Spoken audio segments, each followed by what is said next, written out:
So we'll just get going. You ready? I'm really nervous. Don't be. La la la la la. Testing. Take one.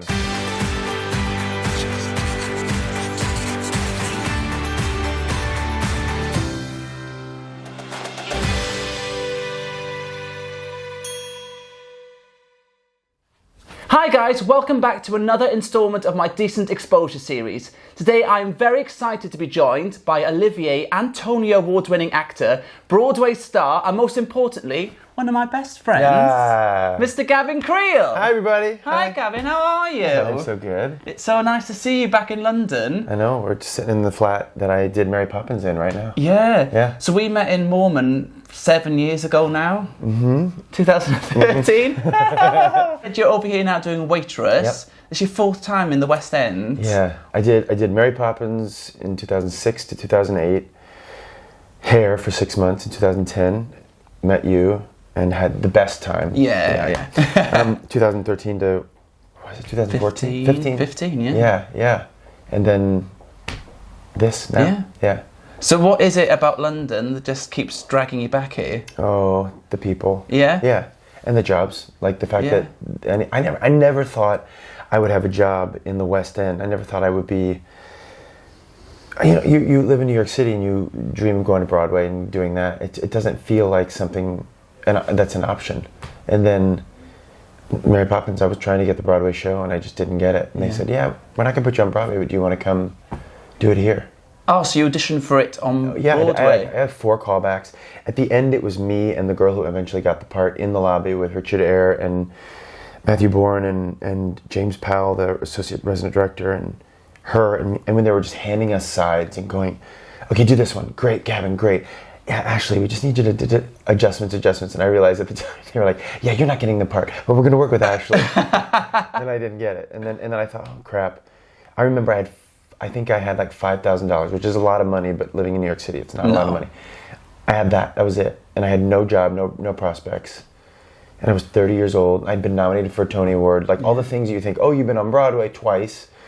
And the award, it doesn't mean crap. Yeah. Can I curse on this? Yeah, you can. It doesn't mean shit, people. We've had Bianca Del Rio on here. Oh, yeah.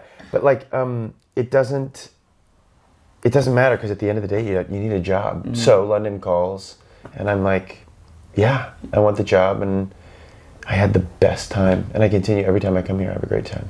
You must feel like you've got roots in London now, then. Yeah. I mean, you can't see on camera right now, but my dog is with me. Wally is sleeping on all the cords and cables, and he helps me feel like I'm not. He's home. Yes. Me, you know, wherever he is, you're at home. Yeah. So talking about your college days, so theatre started for you a long time ago in Michigan. Yeah. And you graduated... Wait, say that again. Say it. Michigan? I love it. Michigan. Call it whatever you want. That place. So you graduate 1998, is that right? I did, yeah. Yeah, I got a BFA, Bachelor of Fine Arts in Musical Theatre. I graduated college and came to New York. And I got my first agent. I was doing a job in Pittsburgh and I got my equity card the summer before, and then I went back and did it again. Just doing, my life seems and feels so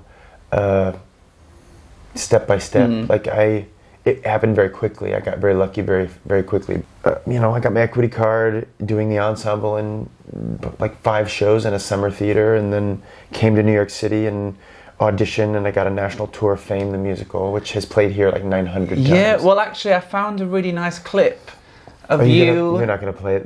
Of course I'm going to play it. Oh, God. You're in a sparkly jacket and top hat singing I Want to Make Magic. No, you did not. Where did you find I'll show it to you. Do you want to see it? Oh, God. No, I don't. No. They're all going to see it. No, thanks. I want to do the lion in the winter. I'd rather chase Robert or De Niro.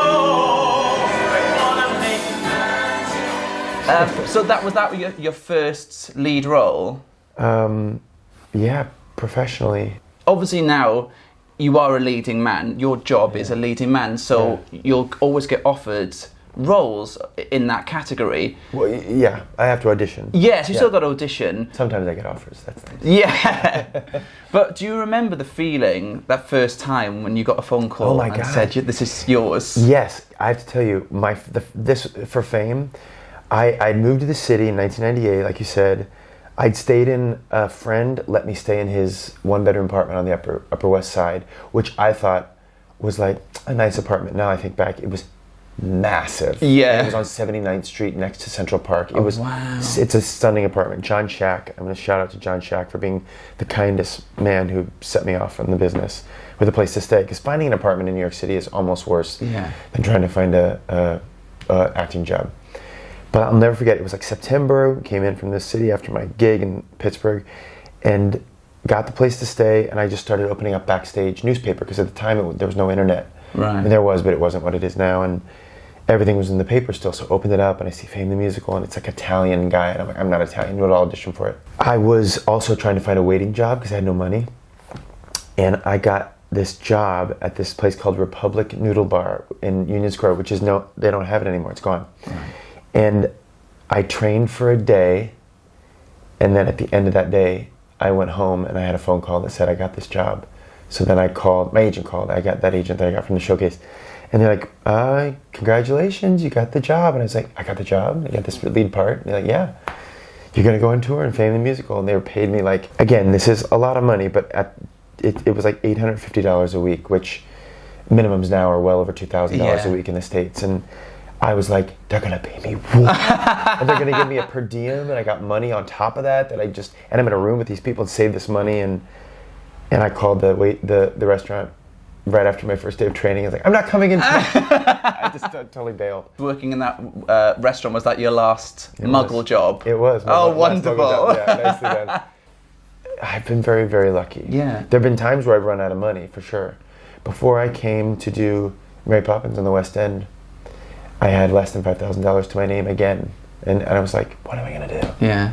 All you've got to do is go online, type in Gavin Creel, and you get a whole list of your credits come up. You can get a whole list, and it's, everything, every part you've played on Broadway and in the West End, you've been nominated, won awards for. One thing which I learnt about you, but isn't in your credits, is that you were the original Bock in the Wicked workshops. I was one of I think there were workshops before, but there was a workshop in New York City in 2001 with Kristen Chenoweth and Idina Menzel, and Sutton Foster was in the ensemble. It was before there were these characters called Fanny and Shen Shen. Right. I don't know if they're still in the play or not. I don't think so. Yeah, but she was one of them, and we were in it together. And I'll never forget, we went to a diner together and to talk about it. We knew we were going to be doing Millie, but she was like, so what do you think of Wicked? And I'm like, I don't know, I don't know really sure, because it was a very different show than it was now. I don't know if it's any good, and whatever. I mean, yeah. Meanwhile, 20 years later, it's a massive hit. But my better claim to fame is that I was the first King George in Hamilton. Really? Yeah. There was a concert at Lincoln Center that Lynn did called it was called Hamilton Mixtape. Right. Before he released this thing called the Hamilton Mixtape, which is actually all the new people. But it was just like an hour and 20-minute version of what he had written so far that he did for this American Songbook series. I think he did a concert of what he was working on. I'll never forget that night. It was like, I didn't know any of the music, and I stood for most of the concert backstage, because I only had that one number. And he had a Burger King crown that he put on my head. He's like, just wear this Burger King crown and go out and sing this song. And I was like, okay. I learned the song. I went to Alex Lacamoire, the music supervisor, and Lynn was there, and we walked through the song, and he talked me through it. He said, yeah, just this, and if you have a British accent, blah, blah, blah.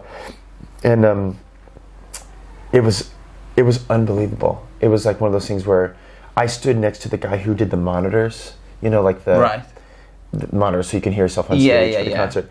And those guys do concert after concert after concert. They work, they're union guys who just, that's their job, to balance the stuff, and then they read their newspaper and listen to it and went in between numbers. This guy was sitting there, like listening to every word, and I watched him and I went, this show's going to be massive, because that guy is learning about history and about music and about the next voice of musical theater. I mean, it was so obvious it was a game changer. You're over here at the moment, you're doing Waitress. So I've seen you in the show the other night. It was incredible. Thank you. Playing opposite the ridiculously talented Sarah Bareilles, who not only wrote it, but is starring in it and slaying in it. And you guys on stage, your chemistry is incredible. Thank you. And I think a lot of people think that as well, who've come to see it. You're an openly gay man. Yeah. very proud of being gay, very big activist in the gay community. Do you ever wish that in musical theatre there was more representation for gay men? Yeah, all the time. It's funny because the industry is so full of gay men, writers and designers and actors and just creators, producers, casting directors, everybody. It's a safe haven. It's a place where, most of us who grew up gay or questioning our sexuality or gender identity or anything, run to the city and run to creative roles in this industry. And I sort of wonder why we aren't telling our story more often.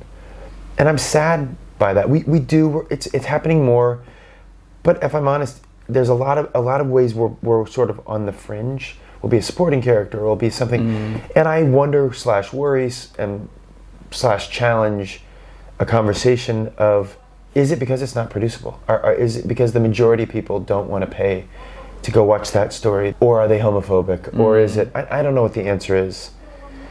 But I do know in the commercial theater, it all comes down to bucks and what you can sell tickets to. And maybe that's part of it. I just say we have to write those stories and tell those stories and sing those songs and write those plays and make those movies. It needs to be in people's living rooms, because there are people out there, more than 10%, I believe, who question their sexuality and their gender identity or whatever it is. They're on the fringes, trying to understand if there's a place for them in the world. I think what you hit it is like, there needs to be more representation. Always telling beautiful stories and not just stereotypical stories about what people think of. I think that's why a lot of the time, because our story doesn't get told, or if it does get told, it gets told in a comedic role. Gay people are always the funny best friend, all this sort of stuff. So a lot of our stories don't get portrayed. So when we're talking about, especially young people coming out and going to bars and not sure about what they're looking for, it's because they've never seen anyone do it. They've never seen it out in the world. I remember there was a program on over here, and there's the American version, Queer as Folk. I remember seeing that as a 14-year-old boy and just being blown away. I didn't realise this world existed,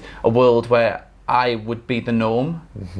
And so to watch that and think, oh, that's where I'm meant to be, coming from my little town back home in Swansea. Yeah, Finley, Ohio, same thing. Do you ever find, as a gay man, you put pressures on yourself? Yeah, all the time. Biggest thing is body image. It's like my biggest, has always been. 2020 for me is the year of love thyself. That's what I'm saying to everybody.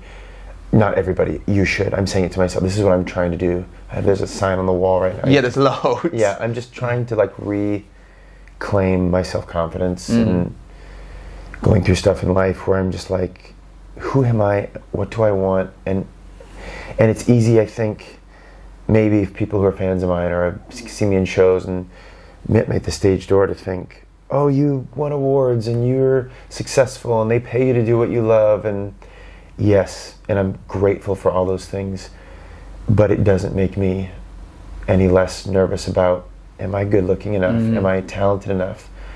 Can I hold on to what I have? And in the gay community, for me, it's been a real reckoning with image. And I hope I don't sound like a false modesty or anything, but just am I good looking enough, or am I fit enough, or young enough? I have focused too much time on giving the currency to young, fit, and beautiful. 100%. Yeah. And you know what I mean? It's like my dog just farted and it stinks.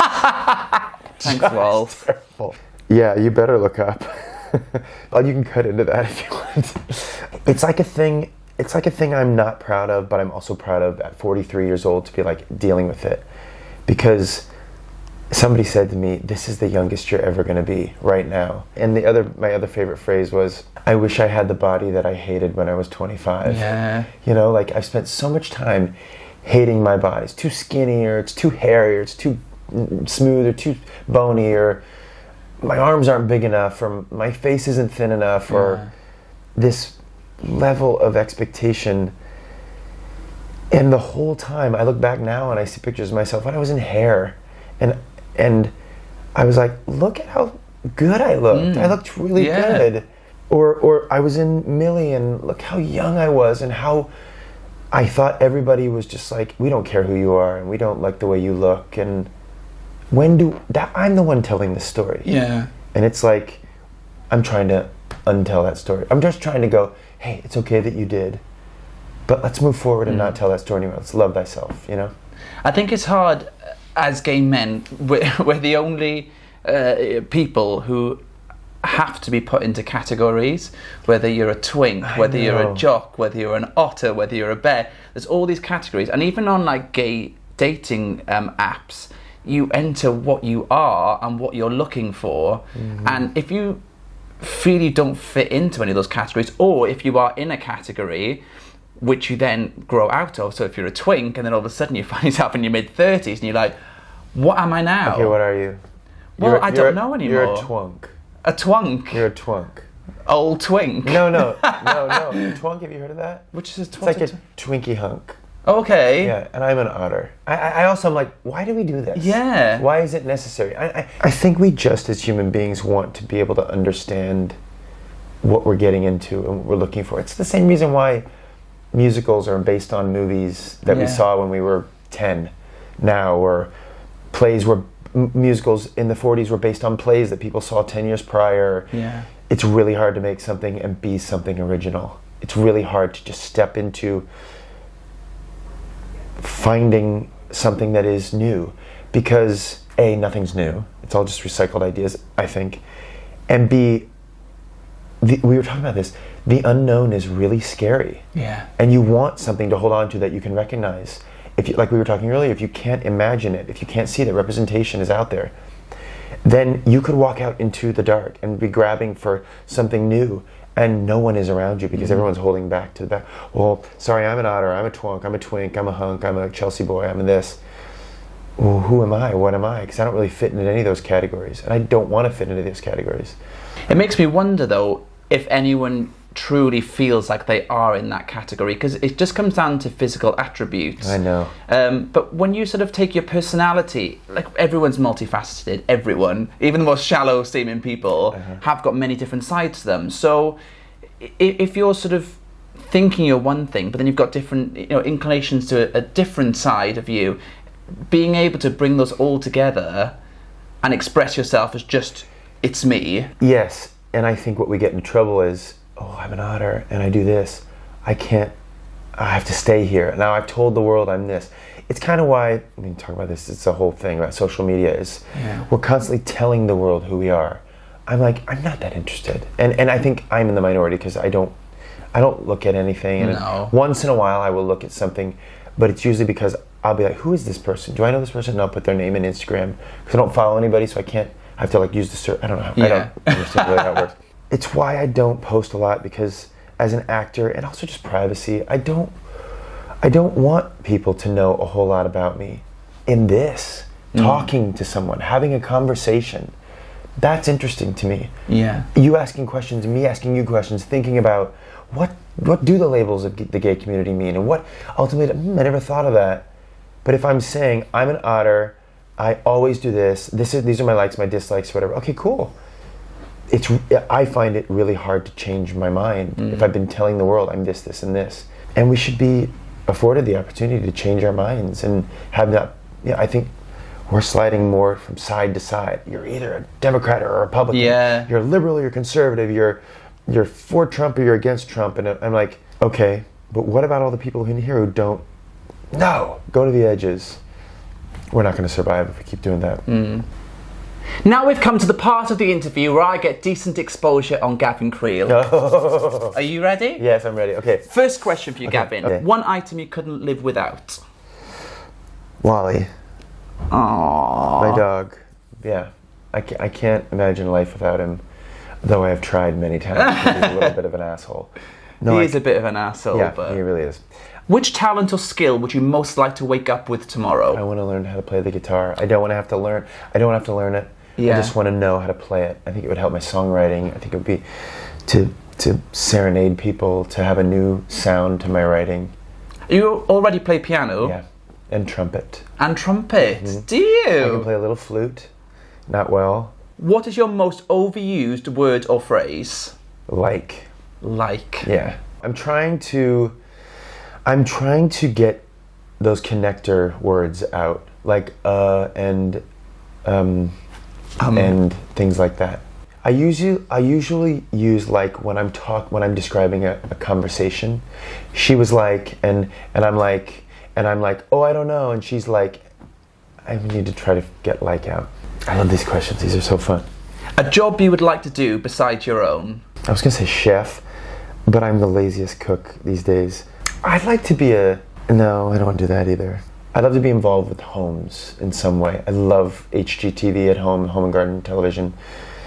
My favorite television show in this country is Location with Phil Spencer and Kirstie Allsopp. Well, why don't you have a job with them? Well, honestly, I want to get them to come to America. I think they would slay in America. Yeah. But Kirstie and Phil are just so good. They turn the cameras on. And I'm sure they have to. I'm obsessed with Kirstie Allsopp and Phil Spencer. That's what I would do. I would be on their show with them. The quality you like about yourself? I am positive. I like making people feel good. I like making people feel possible. It's like it's when I teach, it's what I try to do. It's less, I'm learning as I teach, it's less about what am I teaching them to use later and what am I able to open them up in them and just make them feel like they can do something. I hope I do that with my friends, my partners, my dog, my life, you know. I think that's my positivity and my can do to others. Now, the quality you dislike about yourself? I would like to be better at. I'm trying to love thyself, so I'm not going to say I dislike it. Yeah. But I want to be better at holding space for people in pain. Because I'm a can-do and a fixer and a positive thinker, I can sometimes be impatient with negativity. And sometimes I need to look a little deeper to go, they're not a negative person necessarily. What's going on? And I need to let them sit with it, and I need to sit with it a little longer rather than just going, oh God, can you quit with your bad attitude? Yeah. That's what I wish I'm trying to be better at that. Now, the quality you like about another person? Kindness. Yeah. Somebody who is genuinely kind and curious. Because in other people, I suppose it's the reflection that I get back from them about me when I feel safe and supported, and that they ultimately are just like being kind towards me. It's the greatest feeling ever. Now, the quality you dislike in another person? Condescension. Number one. Really? I'm joking. I hate's a terrible word. I have very little to no patience for people who put themselves even 1 millimeter above someone else and to make that person feel small. And I'm sure that's related to somewhere in my past somebody made me feel small. Fine. I hate it. I think it's inexcusable. From the waiter that's at your table who screws it up, to a subordinate at work, to your friend, your lover, anybody who makes me feel less than myself or less than them, I have no time for. Now, what is your greatest accomplishment so far? God, that's a good one. My greatest accomplishment so far. I love the so far. We talked about this. I love the so far in that question. Because the intimidation of the greatest accomplishment makes me go, oh, what As is if it's the done. greatest? Yeah, yeah. And I have to find the one. My greatest accomplishment so far. But no, maybe my friendship. Just having the friendships I have. Because I've worked at them, I value them, I love them, I'm there for them, and they're there for me. Yeah, my friendships. What is your greatest fear so far? Loneliness. Yeah, it's chased me my whole life. And I'm social, and I like being around people. I also like being quiet and with just one person. You know, that we love just hanging out and talking about life. But yeah, it's something I'm gonna have to work on my whole life. Would you rather continue with your life, or would you rather restart it knowing everything that you know now? I'm gonna continue, because the fatigue of having to go back is just exhausting. Can you imagine? I mean, some people probably can, but when I turned 32, I won't lie to you, I was like, God, could I just start over? Something about 32 was really hard for me, and I thought, I would do this so much better if I got to do it again. But since then, I'm like, no, I found some pretty awesome things, challenging things, sad things, that I want to take that forward and keep going. Now, final question. Oh, okay. What are you most grateful for in life? My friends, again, the love that I get from them. And for me, in me, my dreams, they make my life worth living. They make my life interesting. I'm a dreamer in every sense of the word. I wrote a song called Scattered that's about all the things I wanted to be when I was growing up, and how sometimes it's really hard for me to keep my brain focused on one thing, and it's very discouraging. But ultimately that song is about dreaming, and I wouldn't have it any other way. It's made my life infinitely interesting. It keeps me going when I'm lonely, when I'm feeling shitty about my body, when I'm walking around in a London day and it's pouring rain and my dog won't poop, you know. In those moments, having something be out there that I can work towards and dream about makes my life infinitely better and worth living. Well, Gavin, thank you so much for coming on to my Decent Exposure series. I hope you enjoyed the experience. I loved it. I loved it, loved it, loved it. So what are your plans for when you get back to New York? Have you got anything coming up? Yes. If you're watching, June 22nd, the Metropolitan Museum of Art, I'm doing a concert. I never tell people when I'm doing concerts. I'm just not... I'll put it on Instagram or I'll post it. But I'm always like, oh yeah, don't worry, whatever. I'll post it for you. Please do. But this one I care about. I want everyone to come with. I'm writing a new piece. I'm creating a theater piece. I call it a concerticle, like a concert and a musical and kind of baby. But it's going to be, it'll look and feel like a concert, but hopefully by the end of it you'll feel like you've went on a little journey with me. And it's examining life and art, and the art in the Met, and how it has impacted my life, and walking through the museum. It's called Walk On Through, Confessions of a Museum Novice. And I'll be taking us on a little hour and 50-minute journey, and it's the first step of me developing the piece. That's all I think about. It's what I'm writing, it's what's on the walls, it's what's on my piano. All original music, all done by you. Yeah, thank you for saying that, yeah. Yeah. And hopefully universal messages that are about loneliness and image and shame and dreams and working towards something where you belong. That's really...